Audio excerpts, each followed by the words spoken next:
This trailer has been rated H for Hubris. Today on Hubris Trailer we will be looking at the work of Aristophanes and his play, The Frogs. Please enjoy the following presentation. Our journey begins in the city of Athens, where the people are in great disarray. There are no longer any great playwrights to satisfy their need during their partying at the city of Dionysia, which was really just an excuse to drink, but we'll get to that later. Dionysus, the god of wine and theater, decides it's his time to step in. So along with his sidekick and servant Xanthias, they journey to Tartarus to seek out the aid of Euripides, one of the great playwrights. However, since our heroes do not know the way to Tartarus, they must seek the aid of Dionysus' own brother, Hercules. However, when he shows up at the door of Hercules wearing a lion skin head and a club, he's not too impressed. Hercules informs him that the quickest way to Tartarus is to die.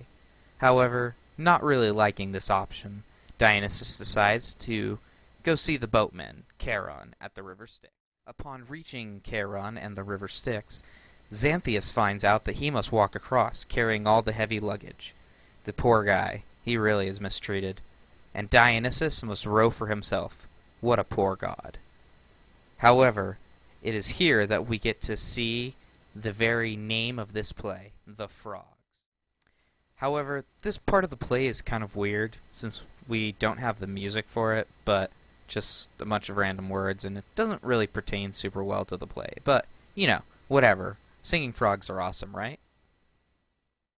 However, upon arrival in Tartarus, we discover that many people hate the great hero Hercules, and so this doesn't go over well that he's dressed up, and he often makes his servants switch with him costumes, so he gets abused. But every time they switch, the servant is given great things like women and things that Dionysus desires, and so we see how big of a fool Dionysus really is. Eventually, they make their way to Hades and to the table that he is sitting at.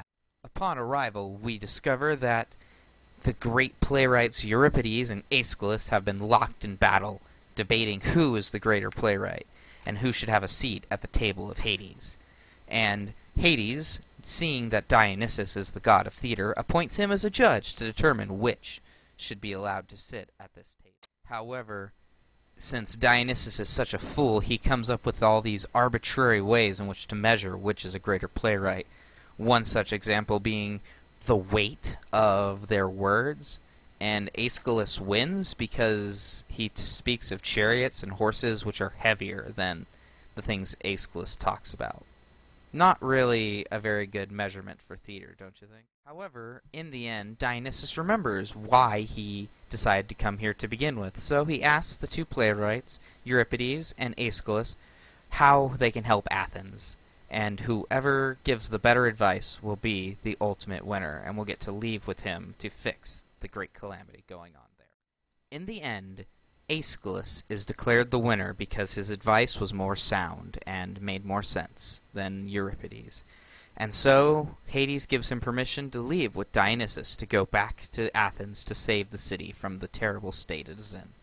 As he is leaving, Aeschylus declares that it should be Sophocles who fills his seat and not Euripides.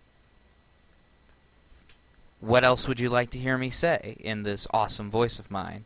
What are your thoughts on this play? Please leave it in the comment section below.